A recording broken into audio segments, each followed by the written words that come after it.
Hi guys! So today we're going to talk about The Surprise Party by R.L Stine, as in I'm going to talk about it at you. The Surprise Party is actually the second book of the Fear Street series. The first one is The New Girl, which I don't know if I read or not. I'm not sure, but they didn't have it at the library, so I guess I'm not going to read it now. It is about this girl, Meg Dalton, and she has her best friend's name is Shannon, and she has a boyfriend named Tony. They used to have a friend named Ellen, who was Shannon's brother's girlfriend. But Ellen moved away pretty soon after Evan, Shannon's brother, died. Ellen had found Evan in the woods. He had been shot. They don't know if he shot himself on purpose or on accident or what had happened exactly, but she found him, and then Meg's cousin Brian found him. So Meg finds out that Ellen is going to be coming back in town for a visit, and so she really wants to throw a surprise party for Ellen and with Shannon's help.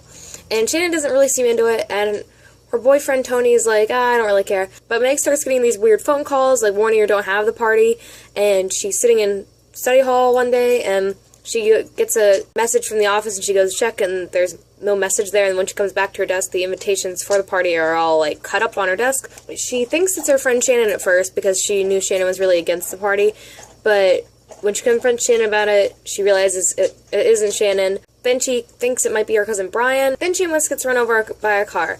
And here the book kind of splits up a little bit, and it's kind of a plot twist.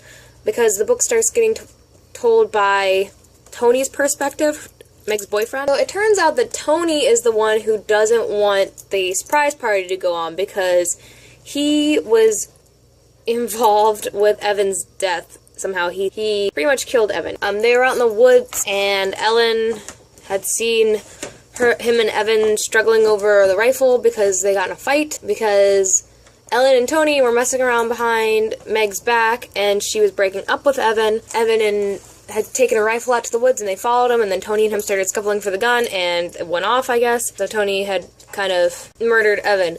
And so he didn't want the surprise party going on because he didn't want Ellen saying anything and, like, ruining his life by telling everybody and telling Meg about them messing around. But Meg is being really weird and stubborn, and is like, no, I'm not going to cancel the party. So he's like, well, I'm gonna have to murder her. Brian, Meg's cousin, is in the woods playing Dungeons and Dragons with Tony, and Tony beats him up, but when they come onto the scene, she doesn't know that Tony beat him up. Tony acts like, oh, I was running to get help, and so Brian ends up in the hospital. Meg goes to visit him, and Brian is about to tell him, like, hey, Tony is the one who murdered Evan, because he kind of saw everything, because he was playing in the woods when it happened, but he gets too scared. And then Meg calls up Tony and is like, hey, Brian was being really weird, and he told me some stuff. And so Tony's like, ah, shit, she knows, I'm gonna kill her. So they go to, like, Lover's Leap, and Tony realizes that Meg doesn't know anything, decides not to kill her. He's just gonna go to the surprise party and shoot Ellen when she gets there. The surprise party ends up happening, and after Ellen shows up and she's all surprised, Tony pulls a gun out, and he threatens to shoot her. This guy shows up with Brian, who looks exactly like Evan.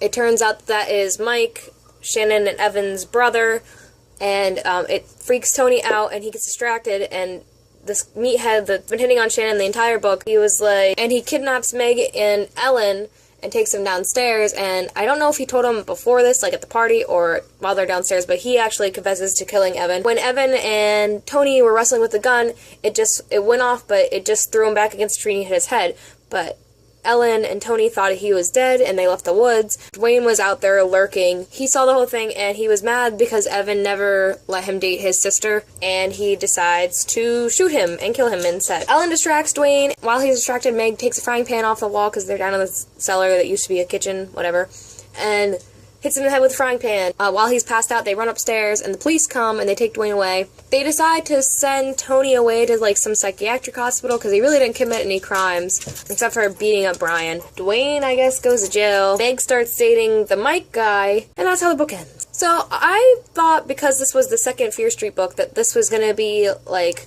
really weird dialogue, because I read this one R.L Stine book.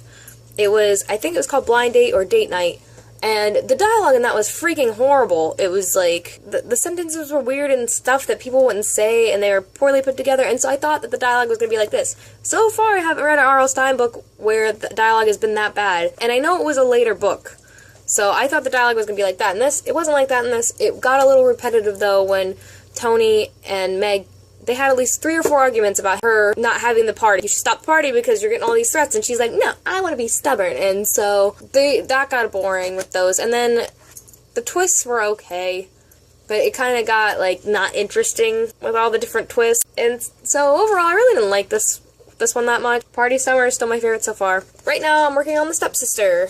I read this before a while ago, and I'll probably restate that in the vlog I make about it. Not that far into it so far. But I read this, it was probably one of the first Fear Street books I read, I think. But I don't really remember too much of it. I probably will when I read it all the way through. So that's what I'm working on right now. So that's my review of The Surprise Party by R.L Stine. Hope you guys liked it. Love you guys. Bye.